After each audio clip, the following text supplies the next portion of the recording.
Coraline is a super famous movie, but not many people know there are actually 3 versions of this story. There's the film, the original book, and the graphic novel. Now, here's the kicker. The movie's the least spooky of the bunch. These 3 versions have plenty of things in common, but they also have dramatic differences. And today, I'm gonna show you the most interesting of them. We'll dive into the other mother's backstory and how she killed her own mother. We'll also discover the story of one of the ghost children and the secrets behind the mysterious door to the other world. It's gonna be exciting.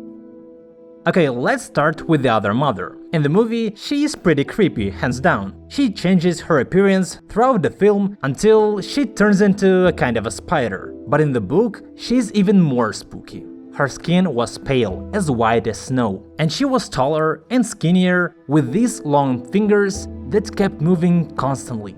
Now, in the graphic novel, she got even scarier. See, in the comic book, she didn't do this whole shape-shifting spider thing, but she had her own way of giving the creeps.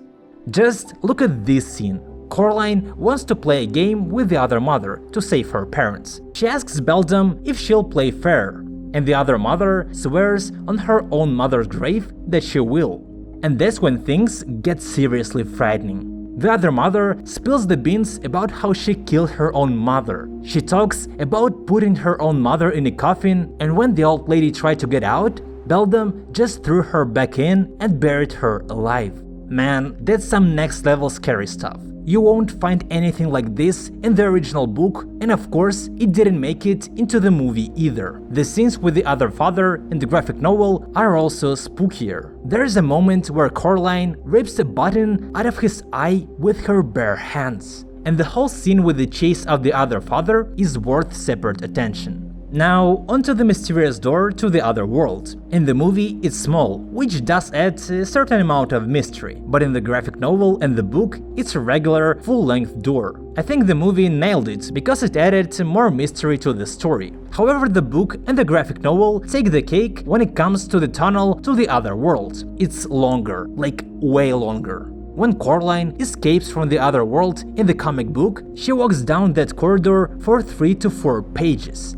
And it feels endless. Plus, in the graphic novel, when Coraline gets out of the other mother, that corridor gets kinda hairy and feels like someone's mouth. It's as if the tunnel is alive in the book and the graphic novel, like it has a soul. It's often written in the book that Coraline feels as though this door watches her. By the way, in that very scene when Coraline makes her escape in the graphic novel, her parents' souls show up to help her close the door.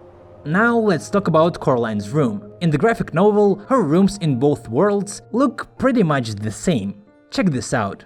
Both rooms look nice, so it loses the story's essence. You see, the whole point was to show that the other world is colorful and vibrant, while the ordinary world is dull and grey. In the movie, Coraline's rooms in both worlds were widely different, if you recall. And it made a good impact on the story. By the way, in the graphic novel, Coraline doesn't seem to like her room in the other world all that much, which again kinda clashes with the story. There is an interesting thing about the well near Coraline's house. In the movie, it was 400 feet deep, but in the comic book, it takes on a mystic depth. Coraline throws stones into the well and counts until they hit the water. She counts to 49 the first time, and the second time she counts to 40. With these numbers, we can calculate the well's depth, give or take. It's about up to 3 miles, depending on how fast Coraline counted. Miss Pink mentioned in the comic book that the well is rumored to be over half a mile deep, which is already a lot, but it's probably way deeper. I think it's a good detail that would add even more mystery and fodder for theories if it were included in the movie. Let's delve into some more intriguing details. The ghost child shares a bit about his past in the graphic novel. He mentions that in his early childhood he had long hair and wore dresses, but as he grew up, the adults cut his hair and made him wear pants. Maybe it's somehow related to the transgender topic. It could be that the boy just liked dresses when he was a kid, or perhaps it's a way the writer showed that the ghost had some memory issues. Also, here's a fun fact. In both the graphic novel and the book, there is no Wybie. He was added to the movie to give Coraline someone to talk to and make it easier to reveal her character. Now about the setting. In the movie, it's always nighttime in the other world, but in the graphic novel, it's the opposite. It's almost always daytime. That actually takes away some of the mystery because things are usually less spooky in the daytime. In the movie, the mice initially lead Coraline to the other world, and later it's revealed that they're actually rats. But in the graphic novel and the book, they're rats from the beginning. These little creatures sing spine-chilling songs about Coraline meeting her end. We are small, but we are many. We are many, we are small. We were here before you rose, we'll be here when you fall. Man, that's scary. Also, in the graphic novel and the book, Coraline makes only 2 trips in and out of the other world. The first time she goes in, has some fun, figures out that the other mother is bad, and then returns to save her parents. But in the movie, Coraline goes back and forth quite a bit, and has a good time in the other world for a while. This added more depth to the film, because it allowed us to see Coraline's evolving feelings about the real world. The graphic novel and the book didn't quite capture this as effectively.